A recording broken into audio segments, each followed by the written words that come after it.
All right, welcome back to RETCON. I hope you're having an awesome time so far. Next up, we have a panel titled Leasing and Tours. How is technology revolutionizing the leasing experience for brokers and tenants? Please join me in welcoming our panelists to the virtual stage. And I'll hand it over to Scott, our moderator. Hi, everyone, and thanks a ton for that introduction, and thanks everyone for attending our virtual session. And we all look forward to the point when maybe we get together in real life, but for now, it's the Zoom thing we've all been doing. But again, it's just a pleasure to have everyone here. My name is Scott Harmon. I'll introduce myself briefly. I'll be the moderator, but hopefully I won't be taking up most of the time. I've got a great set of panelists here. Briefly, I am the founder of a company named Swivel. We're based in Austin, Texas. I guess you'd call us a prop tech firm. We're not directly in the real estate business. We sell technology to people who are in the real estate business. And our software focuses on the tenant experience and specifically visualizing spaces that in any way that an owner or an operator might want to visualize those spaces. And so our technology is used a lot for things like virtual tours and space planning and doing it all remotely using the magic of the internet and cyberspace as opposed to traditional ways that that's done. So I think given that the panel is talking about new changes in leasing and marketing of spaces, I was selected to be able to moderate. But that's Swivel. We're happy to provide more information about our business. But without further ado, I'm going to turn it over to my co-panelists to introduce themselves and what they do. Take a minute or two. Maybe we'll start with James from JLL, and then we can just go through the panel, and then we'll kick off the questions. All right. Thank you, Scott. Glad to be here with such a great panel. And James Malone with JLL. I'm based in Los Angeles, and a lot of my business is focused on agency leasing. I've had background both on the ownership side and as a broker, working with landlords, also occupiers, but spent 5 years at Brookfield in downtown LA, and currently work with a handful of owners here in downtown LA, leasing about 3 million square feet of assets. So glad to be with everyone. Look forward to a great conversation today. Great. Thank you, James. And Virginia, would you mind introducing yourself? Yeah, so thanks so much for having me. Excited to be here. So I work for the managing director for Spectrum Companies, which is a smaller developer, owner, leasing management out of the Carolinas. We have developments going on in North and South Carolina, Florida. I specifically focus on office leasing and management, and then our office development and acquisition. So got a big project going on in one of the hottest submarkets here in Charlotte. So I'm excited to kind of talk about what we're doing as it relates to that. Fantastic. Can't wait to hear about it. And next up is Susan. Hi, thank you. It's lovely to be here with all of you today. I'm Susan Gerock. I'm the Vice President of Information Technology and Chief Information Officer at WashREIT. We are a publicly traded real estate investment trust based in Washington, D.C. We have 3 asset classes. I'll certainly be focusing our conversation today on our commercial office and our grocery-anchored retail experiences, but we also have a significant holding of multifamily here in the D.C. area. I have worked in technology in the commercial real estate industry since 1997. So I've seen a lot of changes in the leasing process, and I'm really excited where things are today and looking forward to the future. Well, I can't wait to get to some of those. I'm sure we will in the course of the questions that we've got mapped out. And then last but certainly not least is Trevor from RealtyAds. Would you mind catching us up on your background, Trevor? Yes, of course. Thanks for having me, Scott. So my background, I spent the last really decade as a broker with Cushman & Wakefield out of the Chicago office. About a year and a half ago, I left brokerage to start a company, RealtyAds, where I'm the president and founder. We are a software company that makes digital marketing for commercial real estate in particular, both effortless and effective. Over that 2 years, we've grown to market about 275 million square feet in 70 markets across North America. That's for ownership groups as small as one-off owners here in Chicago that own 20,000 square foot brick and timber loft buildings, all the way on up to the more usual suspects of Brookfield, Tishman's, et cetera, of the world. Well, terrific. And I don't think I missed anybody, but please sound off if I did. Assuming I didn't, I'm going to tee up the topic a little bit, and then we're going to jump right in. We hope to make this engaging. I think we have a great background of panelists that are covering sort of a wide range of the stakeholders represented when it comes to leasing offices, and a lot of experience. I can't wait to hear it. And we hope to have kind of a good back and forth too. So we'll try and keep it lively and informative. The topic we want to talk about is I guess at the narrow level, leasing and tours. We wanted to focus on one part of the leasing experience, and maybe we'll start with this notion of touring. Clearly, touring is just one facet of a much broader experience. I'm going to ask Susan to get us going here in a minute, but you use this term leasing experience, and I guess that's probably where I want to start. It could mean that term could mean a lot of things to a lot of people, right? And whether you're owning and operating your own portfolio or group, or like James, you're helping lots of different owners. I guess I'd like to kind of start with maybe a brief intro of how would you define the leasing experience, and how did COVID and technology specifically, what impacts has it had? Clearly one of those things is tours, but also feel free to kind of expand on that a little bit just to get us oriented. And Susan, you made the mistake of mentioning that in your intro, so I'm going to let you start us off. How do you think about leasing experience? How did it change the most as a result of COVID and the lockdown?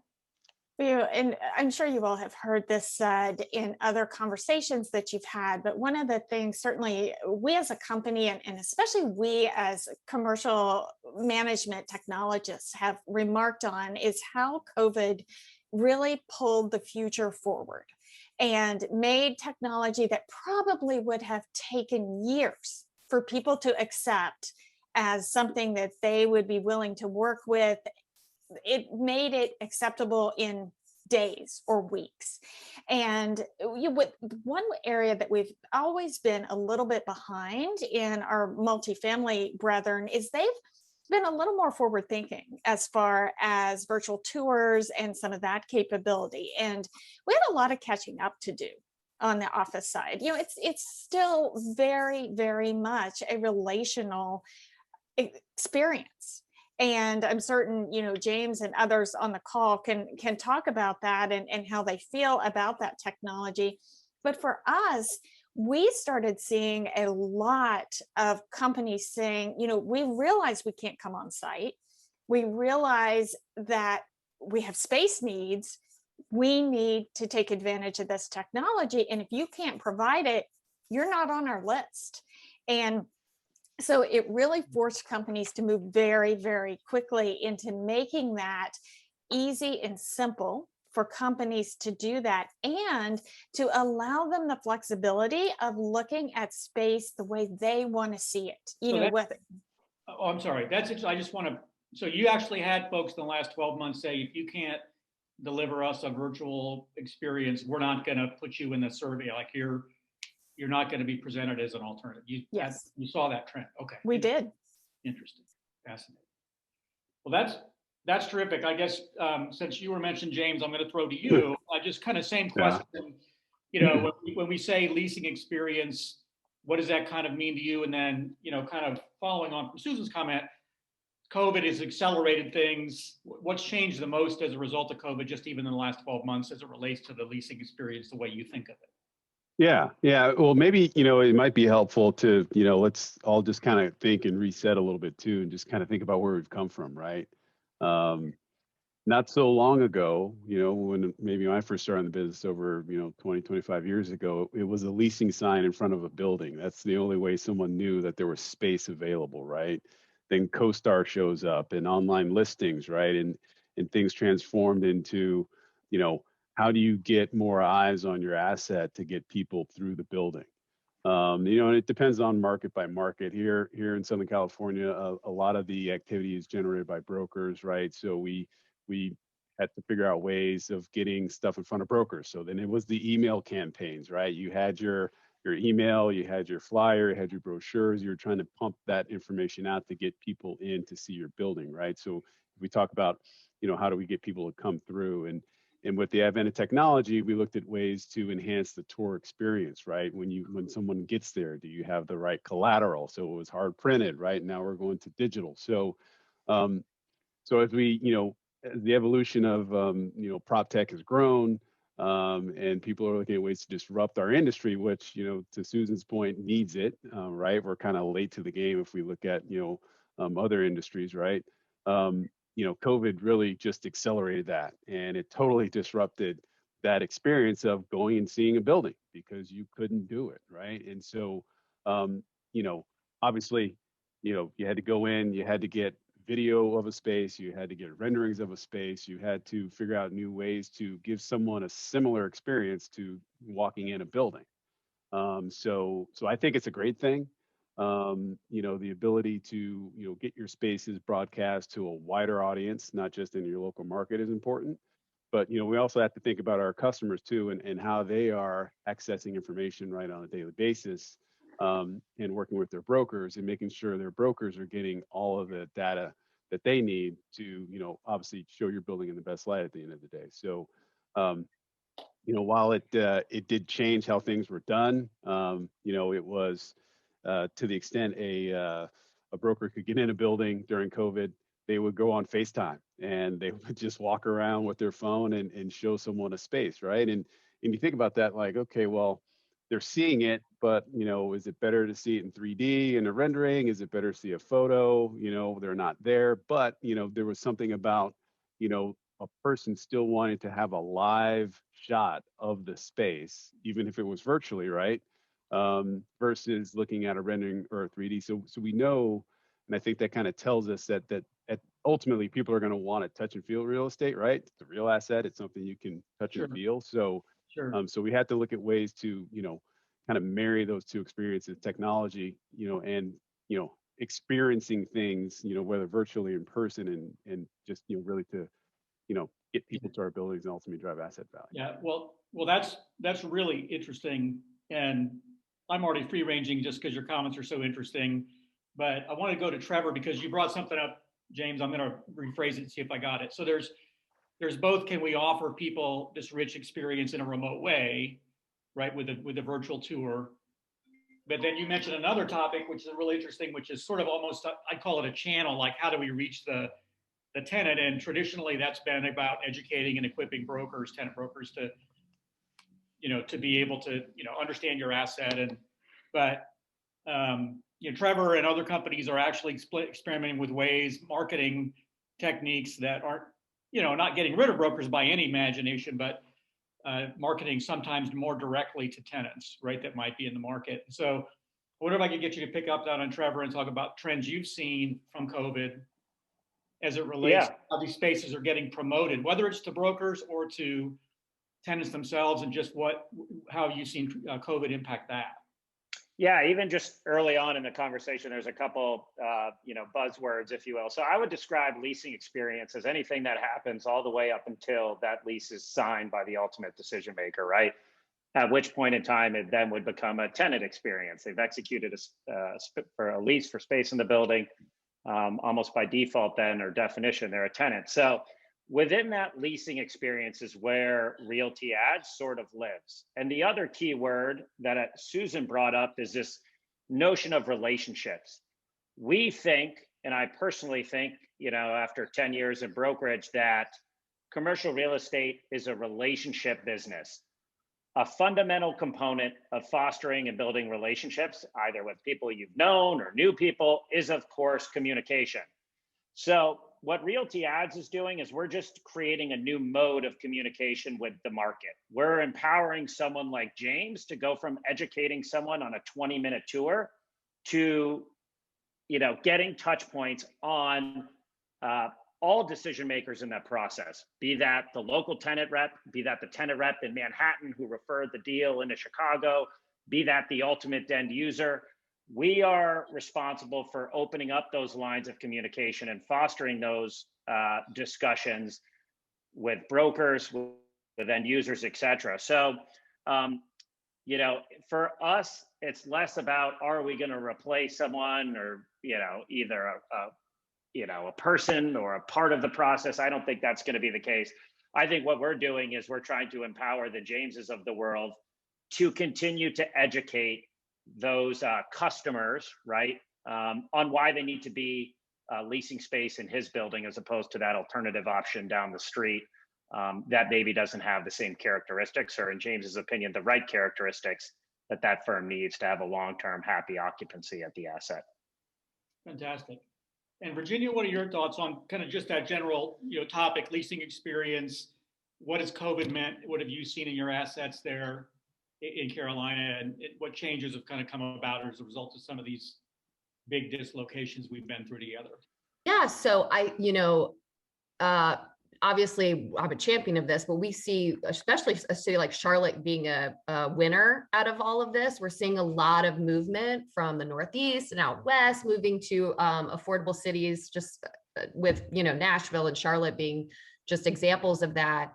And so we started a construction on a 635,000 square foot office mixed use development in 2019, which is a tough, and then coming into it, delivering in early 2020. And that was really difficult. And so what we have done and spent a lot of time and money on is, James is from LA. How do I get in front of those companies, like proactively, that are potentially looking to move to cities like Charlotte? And so we spend a lot of time with social media, drone videos, interactive,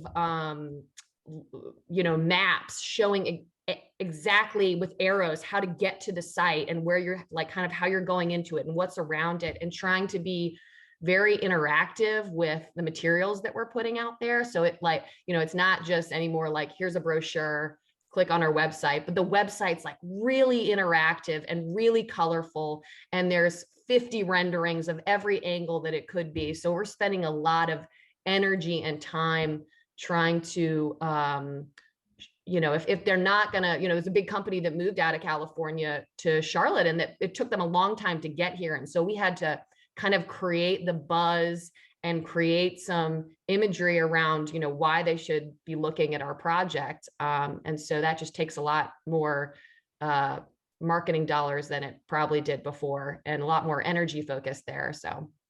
Well, that's really interesting. I'll just add a few thoughts to that. Again, Swivel, since we're in the business of visualizing space for leasing teams and landlords, that's kind of all we think about. So it's really interesting to hear everyone's kind of comments about how you think about that. Certainly we saw and can confirm that overnight, the attitudes went from, and I'm not a traditional commercial real estate person. I'm a longtime tech person. So this is kind of my first foray into the real estate industry. So I've had to kind of calibrate my thinking. But traditionally, it's been my perspective that the tour is the heart of the sales engagement. And so a lot of times I've seen tracking systems which track the number of tours, which predict, if I do this many tours, then I'll lease, there's sort of a Salesforce kind of ratio equation. And so if you just drive X number of people to tour the space, and because it's relational, right, it's those things were obviously in person, and COVID clearly just slammed the brakes on the entire, in-person tour model. So I think the people we work with looked at their spreadsheets and said, well, if we don't do any tours, they had some tour to leasing ratio. I don't know what it is. I'm sure you guys know better than I do. And so what's interesting about virtual tours, if they're good enough, is you can actually not only keep the number of tours, but you can increase them by, 5, 10, times, because you're no longer, to your point, you can have somebody from LA tour from their desktop, and no longer do you have to get in the car with a tenant broker and go all over town. I live in Austin, so half the time it's terribly hot, and people are like, it takes like 5 weeks to schedule these tours, and people can just click on a button and they can be in your space. And so what we saw, interestingly, was the number of tours actually went up with COVID. And so I think it opens people's eyes going, wow, my ability to sort of qualify, to use that term, potential tenants is now, I can see a lot more, and I can identify the right, tenant for my asset. And that just changed overnight. And then the other thing that I'll point out before we kind of move to our next topic is the big request we got from a lot of owners and operators is, I want to show my space any way I want to show it. And so, Swivel is a generation of technology that kind of comes after a camera, right? So, cameras, even 3D cameras, have been around now for quite a few years. And so they're fantastic, but they're limited to showing your space the way it is. And if your space is in shell condition or white box condition or the second generation, sometimes it's not the ideal, way to market that space. And so what we got asked for a lot was, I want to be able to market my space in the way it may be built out, or 2 or 3 or 4 options, or, I want to show it in 3 or 4 different build outs, just so a tenant can have their choice. They can sort of see how might it look, if they're a law firm versus a tech firm. So all of this stuff seems to have happened just in the last 12 months. And so it obviously, I think everybody on the panel, probably most of our listeners, have sort of grasped it and embraced it. Where does it go from here is my next question, right? So I think what we've seen is this change in the leasing experience as it relates to the marketing. It's look forward for the next 12 months, right? I don't think anybody's going to go back. I think a lot of people have embraced this technology, and so again, Susan, you started us off, so I'm going to go to you. If you look forward, now that people have gotten a taste of what you can do with virtual touring, virtualization, online marketing, what's the next thing we should expect to see as it relates to the leasing experience? I'm going to be very interested to see how some of the things that you were talking about, Scott, as far as being able to do some design of the space during the tour, being able to take advantage of some augmented reality or virtual reality, whether you're standing in the space or you're sitting behind a computer screen. How much of this ends up speeding up or potentially having some sort of replacement factor for the test fit process, meaning you start to cut time out of the leasing cycle because you're putting more and more of that in the hands of the potential tenant. That's where I'm interested to see where some of this could potentially go, especially if integrated with some of the CAD features. And I'd love to hear what the other panelists have to say. And I would too, but I just want to make sure I know our audience is sophisticated, but just if you wouldn't mind, just define test fit process real quickly for the few that might not know it. And then would you just expand on what the problem with pitfalls of that process are for you today, the way it's done? So I'm sort of curious. I just want to dig a little deeper onto that question. Absolutely. Well, a test fit process is when a tenant is interested in a space, but they want to make sure it's going to work for their needs. And they may have come in and said, I want 6 offices and 20 open space desks, and I want a kitchenette and a conference room, and I want to take advantage of the window line for the open space desk. So they have a visual in their head. And so architects go and put together this design, they put finishes together, they put pricing together so that the company can say, okay, is this going to work for me? Is it going to fit within my price range? Does this impact how I negotiate for the space? And it tends to be a long process, because you're going back and forth and people are looking at something saying, oh, that's not quite right, or I don't like that, or let's change that. So it ends up creating a lot of time in the process, especially if, the person really wants to do a lot of improvement in the space or potentially change it from what it is today. Fascinating. So, and James, I'm just going to go to you and really maybe start with there, but then of course, you can take the question wherever you want, but I'm just curious about if you would pick up on that idea of this test fit process being the next step, if you will, of the leasing experience. Now you've got an interested tenant, but there's more work to do. I don't think your work's done.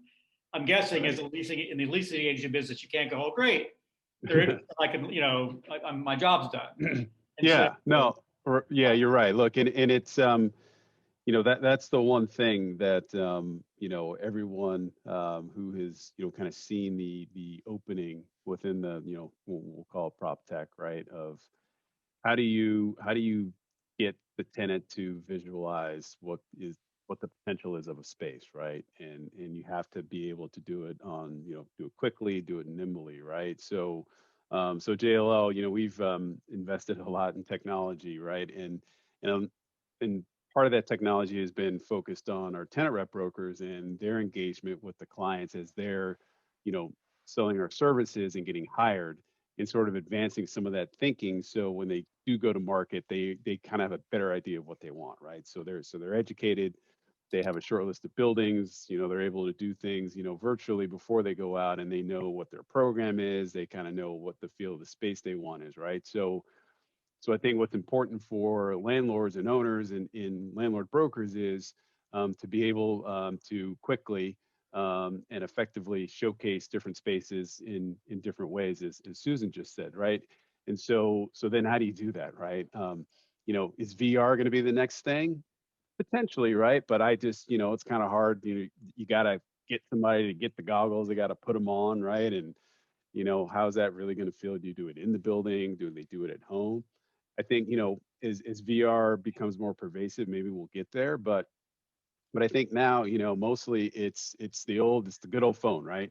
Um, you know, how can you, you know, get you know, your spaces in a format that someone who's on their phone or their iPad, you know, they go to your building's website, they get an email from you, they open it up, they say, hey, oh, 10,000 feet, I need that, you know, but they already know they need creative space. I'm like, oh, wow, here's a creative layout, or, oh, hey, here's a traditional layout, right? And then be able to, you know, get a visual of how that would look, right? So there's, you know, I think you got to kind of, you know, look at each, you know, touch point along the process, right? Of, you know, getting the person to see your building, right? To shortlist it, then get him to see it, then get him to experience it, right? And then ultimately get him to lease it.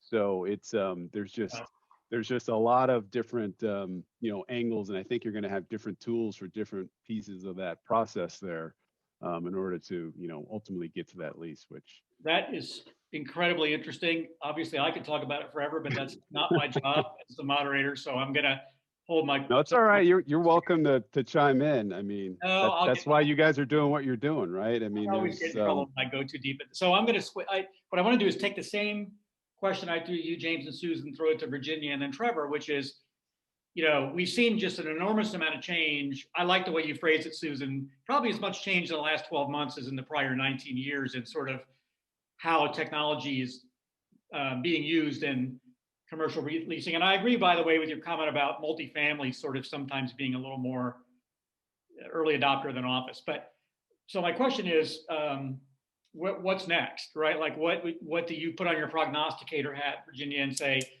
you know, virtual touring, you said you've already leaned into it. There's much more to do there.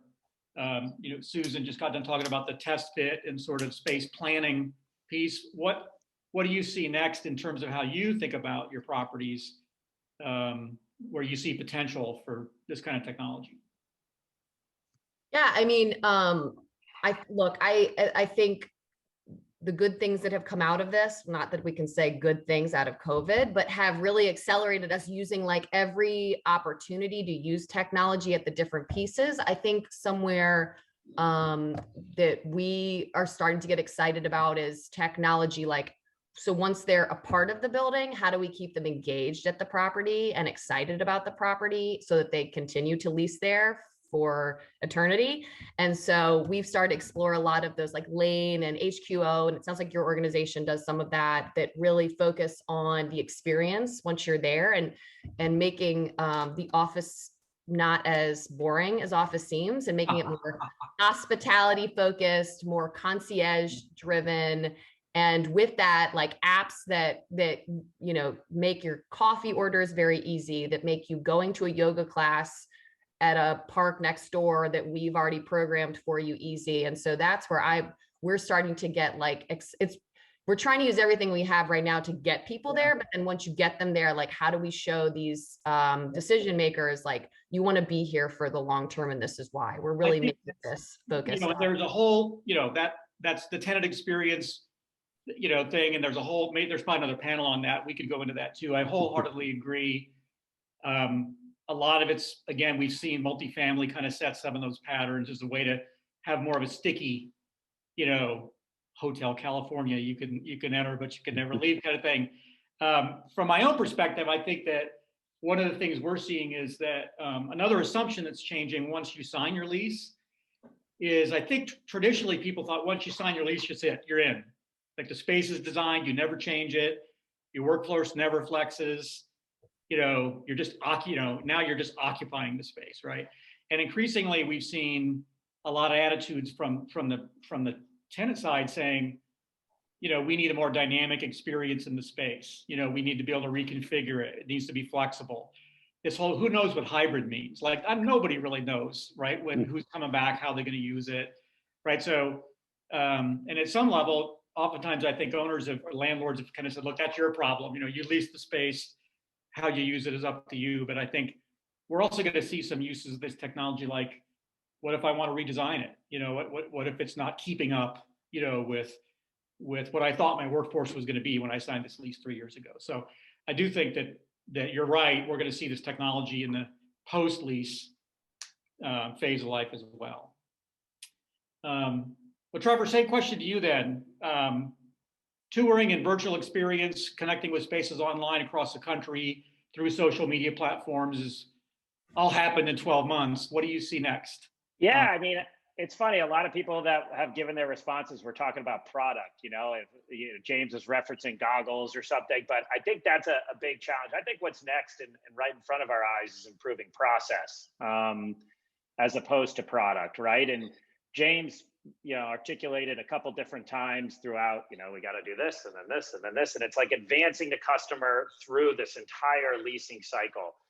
And we all tend in real estate to kind of default to talking about what content are we creating. And we're in like a content arms race. For the last 20 years, we've been doing this, certainly since I got into business, where we always feel like we need the next best thing better than the competition in terms of our virtual tour or our property brochures or the drone video we're shooting. But we really neglect to think about our content distribution, meaning who is going to see this fantastic content that we create. The world-class website Virginia referenced earlier in the presentation or the discussion. So with RealtyAds, we are adamant about having our customers or helping our customers think about the content distribution side of the coin. Your building has a message that it needs to get to the market. And we've long, relied on strictly going through certain channels to get that message across. Maybe an email blast that we would argue is antiquated technology. We think what we're going to see for what's next is the process of how buildings communicate with the market. They are going to be going through these digital channels, and they're going to be taking the virtual tours that are vital today to communicating with the tenants, why they need to lease space. But they're going to be taking the content and disseminating the messaging through the LinkedIns of the world, through the Instagrams of the world, the Facebooks of the world, Twitters of the world, to an extremely targeted audience. And it's not just going to be their market. I think we're going to get past this notion of, hey, I'm just going to reach local tenant reps. And I think we're going to see much more targeted outreach, to tenants coming from other major areas, where you may feel, hey, if you're in Stamford, Connecticut, now might be a really good time to prospect tenants in Manhattan, if you're a broker in Stamford.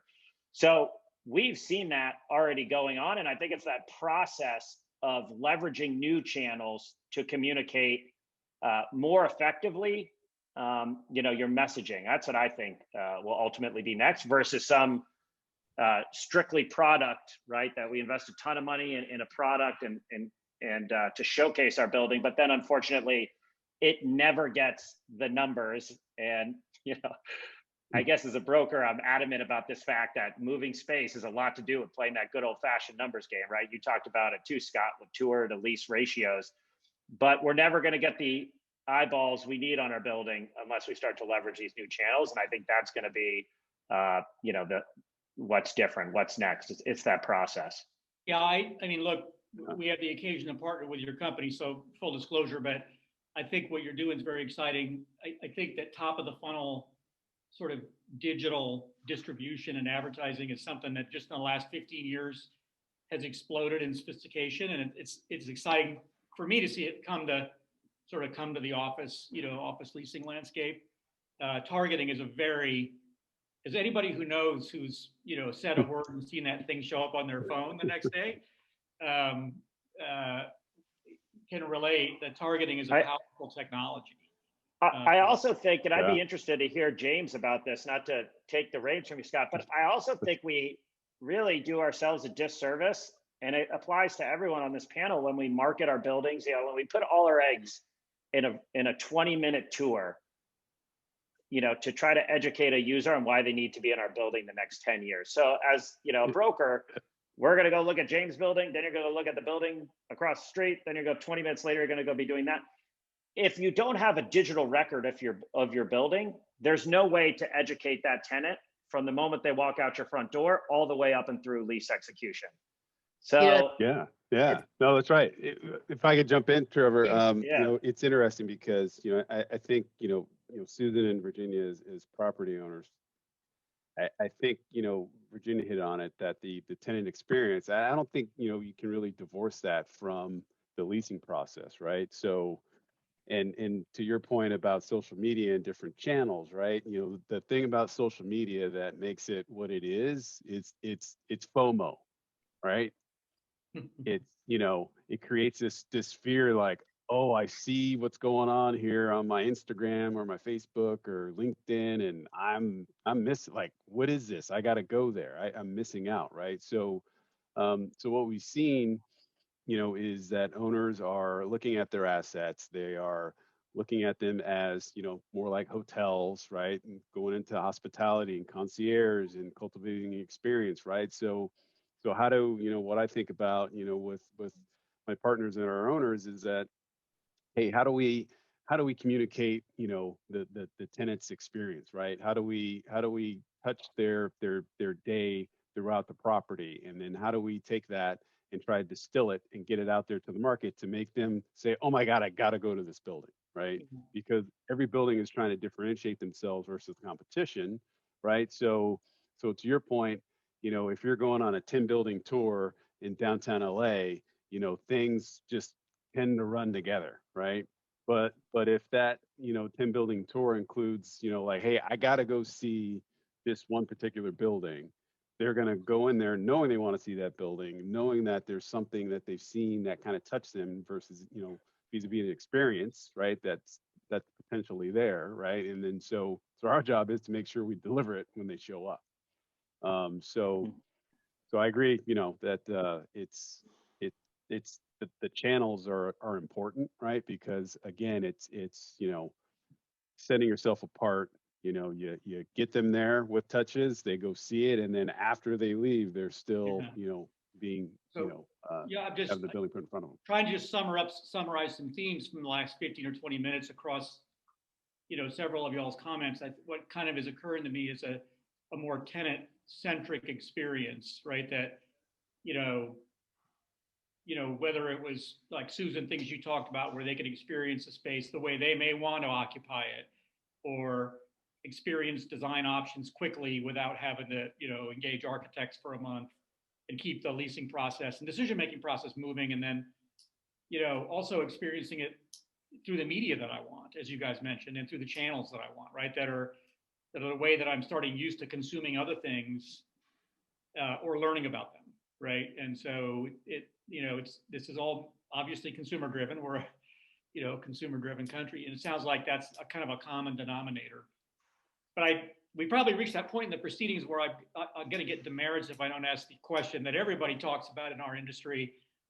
And I've just got this great panel of experts, and I wanted each of you to just opine in this whole hybrid working, thing. And admittedly, nobody knows, so we're all just guessing. We've all read the surveys. James, I just read one from JLL this morning, and my LinkedIn feed's now got about 2 a day, right? And somebody defining what the hybrid, office experience is going to be. But hey, you guys are on the panel, so this is why you get paid the big bucks. So, yeah. What do you all think? And again, maybe compare it to how it's going to be different than pre-COVID. How is the way that tenants occupy space, if it's hybrid, how is that going to manifest? And what does it mean, right? What does it mean to the owners and operators, right? Like, how do you need to change, if at all, how you engage a tenant if they have this different expectation, right? Like, how would that change ripple through the leasing experience? I can kind of start, I guess. I did tenant rep for a long time prior to now being on the owner leasing side. And so I hate using the word acceleration because we're so tired of using it, but it's just kind of true. I feel like it's so dependent. You have to be very much hyper-focused on the industry and the business and the roles within those organizations on how work is going to change. Companies we have a few that have gotten rid of office space altogether. I have a feeling we'll be getting a call for them in a year or two being like, is our space still there, or part of it at least? And the problem is I think you can't blanket jobs. So we have analysts and they don't need to be interacting with everybody. They're running numbers a lot. They can probably do a lot of that in a quiet space, whether it be from home, wherever they want to be. I'm interacting with teams all the time. I have to be in the office. I just can't I'm so Zoom fatigue. It's just not even funny. And so there are roles that you just have to be in the office. Now, do I have to be there from 8 to 5 every day? No, but I need to be around my culture and my people to continue to want to work for them and to do things we do. And so I just see companies spending a lot more focused time on what is your role and how are you going to work for the future. And so as the landlord side, we want you to come back and we want you to lease as much space as possible. So how are we creating those experiences from like lease up to continue to make it say well, I kind of want to go in the office because it's better than my dog making noise at the water bowl. And at a minimum, does that mean that, you've got a tenant loves the building, loves the space? Do you think that that's going to manifest in when they engage with the architect, or however they do it, that they just design the space to be more friendly for these kinds of new work patterns? Is that, is that what you kind of expect, and maybe your architects will sort of be able to do? Is that a reasonable thing? Are you seeing that? I hope so. We've done a bunch of new deals during COVID, and I will tell you, the layouts are not that different than before. I know everybody thinks they're just going to swing, and we just did a big accounting firm's a new lease for them, and it's kind of this. I mean, it's different, but it's not anything we wouldn't expect. So, but my LinkedIn feed begs to differ, because every that's what gets headlines. That's what gets headlines. Right. You guys have all seen it in the office. The new. That's one of the things we always do. The new normal. The new, and so it's no more open desking. Everybody. And by the way, we all everybody supposedly hated open desking, and now it's some new thing. So, but Charlotte, I love your comment too, Charlotte, on that. Or Susan, I'm sorry, I get my name mixed up. What do you think of that hybrid, proclivity, whatever it means? How will that impact? How does that impact you practically about leasing up spaces? And well, I agree with Virginia. We want you to come back and take as much space as possible. Completely. I do think that one of the things that we've been studying in our own company, and we certainly study in what our tenants are looking for, is just the change in ways people work and the way they work best. Companies potentially considering setting aside space for very much heads down focus work versus space for collaborative work, and people knowing that if they're in the focus workspace, like many people, I can certainly speak to my team, some of my people that do development, have been in heaven at home because they're not constantly interrupted. Mhm. But, my people that are, much more social and are constantly dealing with different people, they miss the office and they want to be able to be in that collaborative space and feel the energy and be around other people. And I think we're seeing more and more that people are really just thinking about, how do my employees want to work? And how can I design my space to give them that experience at the office, while at the same time allowing those that want more flexibility to still feel a part of things. And certainly as a technologist, I feel we have a lot of responsibility in this transition to hybrid work to make that effective. Gotcha. Fantastic. Yeah, it's gonna be interesting. I think you're gonna see, things kind of evolve over time. I think the initial, reaction is going to be, to Virginia's point, Zoom fatigue, get me back in the office, right? Assuming your clothes still fit the way they used to, 15 months ago, people will get back, with their gear on and go in. I think companies will look at, some of these hybrid, 2 days a week, 3 days a week, formats. It'll be interesting to see, when some of the larger enterprise users, what they do, right? The big four accounting firms, the big law firms, the big banks, and what they do. I think it'll depend on the size of your office or your company and how you come back. I think it'll evolve, eventually into, not a hybrid work week, but a hybrid work day. The day will be more flexible versus the week, because I think everybody will ultimately want to be in the office at some point during the day. It just really depend on when they come in. Is it you get in super early, so 3:00 you can deal with the kids' sports and finish up after that, or you come in a little bit later and then kind of work later, right? So I think the day will be more flexible than the week. But I think for owners, again, they have to look at flexibility. And I think to Susan's point, I think companies, the buzzword I've heard lately is employee centric, right? Everything's going to be employee centric.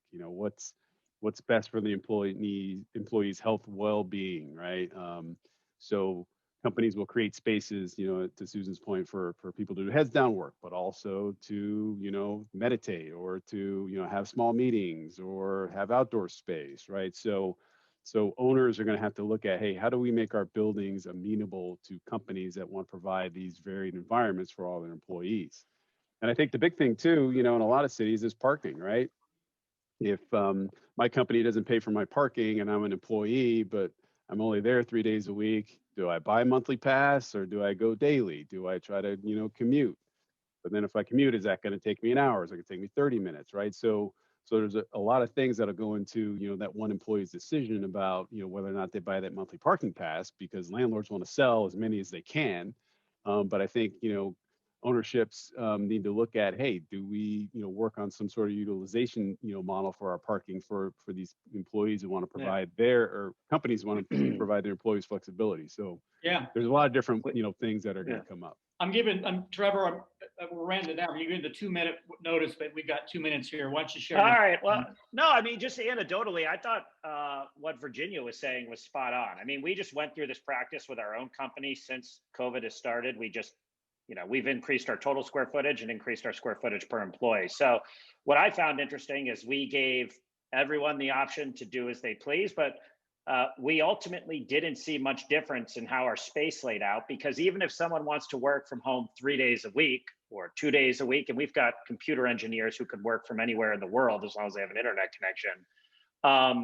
But we found that people still want a desk to come back and call home here at RealtyAds, so if they have a desk even for 3 days a week, or 4 days a week, they need a place to put their things, and thus they were accounted for on our floor plan. It didn't result in a dramatic reduction in square footage. And I don't know, I'm optimistic. I guess I'll end our conversation on an optimistic note.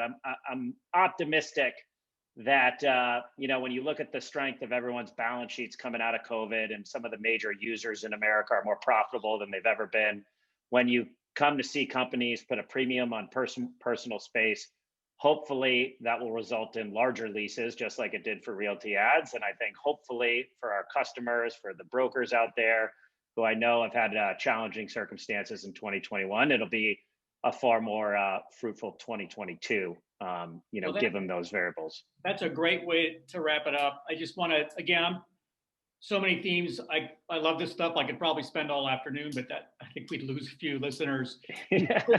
Clearly, technology, we focused a lot on the virtualization experience that bridged the physical divide, right? The remote divide, and how an industry reacted so quickly, pivoted on its heels and said, hey, you can experience our spaces virtually. Clearly, that's opened up, an entire new set of possibilities, right? And I think brokers, tenant reps, owners, operators of just saying, wow, I can have people experience my space in a completely different way. And I just think it's terribly exciting how that's now germinating so many new exciting ideas, from people who have these cool new assets, right, coming online and that they're going to market. So I think it's a time of innovation. And, that's one of the wonderful things about being in this industry. And so it's really, I just want to thank everyone for sharing your thoughts and your wisdom and your experience. Super valuable to me, I'm sure, folks that are attending, and really appreciate it. And so with that, I'll throw it back to our MC. Awesome. Thank you so much, Scott. And thank you to all of our panelists. This has been an awesome conversation, and I know the audience is giving you a huge virtual round of applause. Thank you again, and a special thank you to Scott for moderating today. For the audience, it's time for you to make your way to your next session. Along the way, make sure you accept your connection request and take some time to check out our amazing exhibits. Thanks so much, and we'll see you around.